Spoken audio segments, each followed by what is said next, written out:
So now let's come to, the Satvic diet and the food that is most discussed because, of course, basis everything that's out there, there's so much information about raw and uncooked food, plant-based, like you said. There's a lot that you guys say about, like leftover food, for example.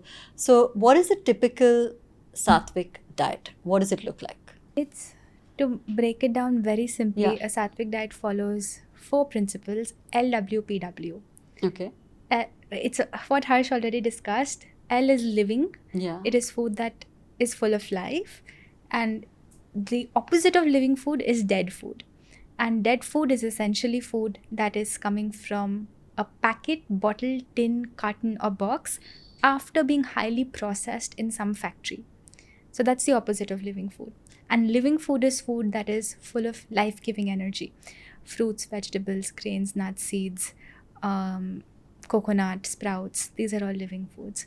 The second W is wholesome, which simply means food which has not been subtracted of its inherent value or its inherent property as given to us by Mother Nature. So the opposite of wholesome food, I think it's easier to understand these qualities by understanding what's the exact opposite of it. So the opposite of wholesome food is food that is refined. And refined food typically consists of, number one, refined sugars. And this is white sugar or any sort of refined sugar. It consists of refined flour, which is also called maida. And it consists of refined oil, which many people don't know about what refined oil is and what's the difference between non-refined oil and refined oil. But these 3 things, refined flour, refined oil, and refined sugar, is something that has, our kitchens have been taken over, our restaurants have been taken over. But when we're able to switch to the wholesome counterparts of each of these, that's considered as following. Give me an example of what is the wholesome counterpart of refined sugar or flour.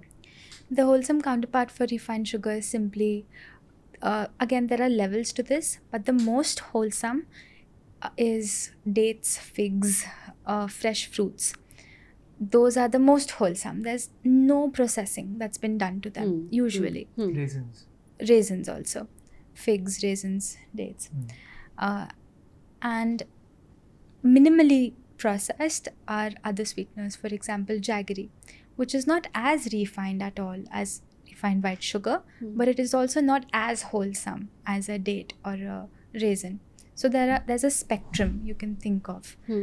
And for refined flour, of course, there is whole wheat flour, and even better are millet and millet flours, which are even more wholesome in nature.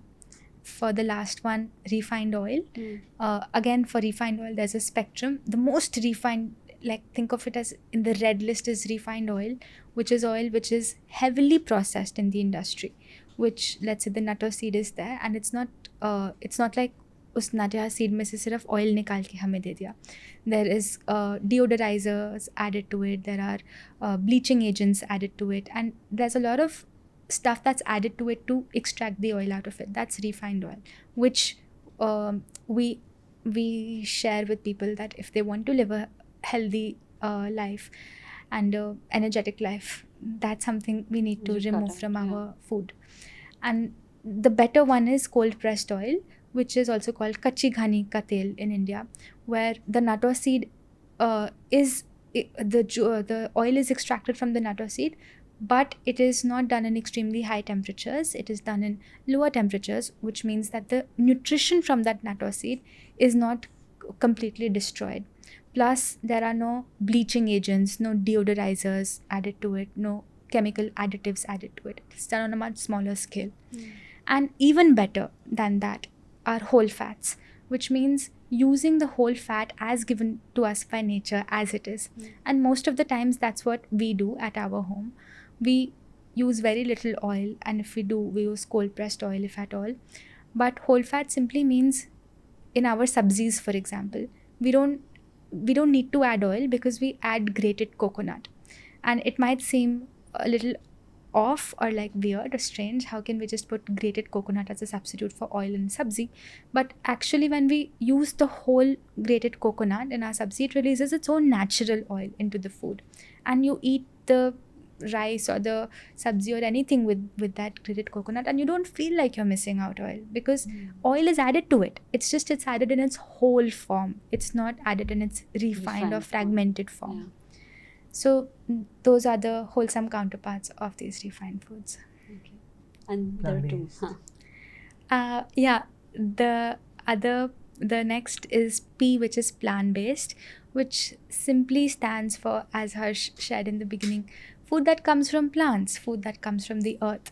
So in that context, right, when you talk about from Mother Nature, and again, this is a topic that's fairly controversial, which is onion and garlic, which again, one could argue that it comes from the earth and is part of that. But is this related to harming living beings, or what is the thought process behind no onion and garlic in a Sattvic diet?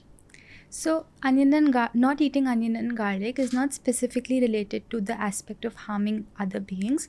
However, these two spices are called to be extremely stimulating in nature. So I'll explain through a situation. If you go to an Indian dhaba, what's the first thing that they'll put in front of you before your food comes? Onions.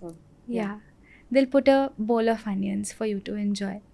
What that essentially does is that it makes you want to eat more food. It increases your appetite for food. And automatically, when you eat a bunch of onions before your meal, when you start eating your food, you crave to eat more food and more food and more food. So when the restaurants do it, we just think it's a random act that they're doing, but it's actually strategic, even if they don't know it.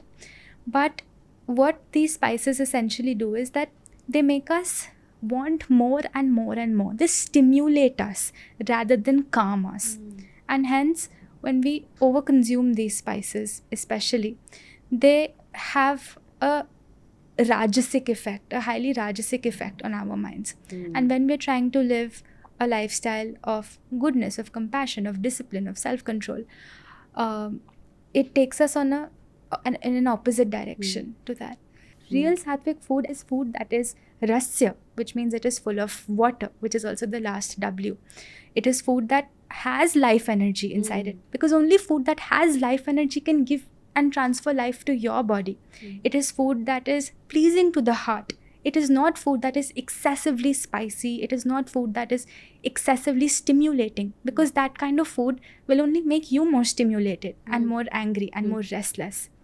So yeah, though not having onion and garlic is an important definition of Sattvic food, it's not a defining factor. Yeah. And for that matter, even chilies or any other spices which are having a pungent effect are actually doing the same thing, even though they may not be onion garlic. So if someone's not having onion garlic but having a lot of chili, well, you're still stimulating yourself, just not having one part of it. So essentially, any spice which is too stimulating should be minimized.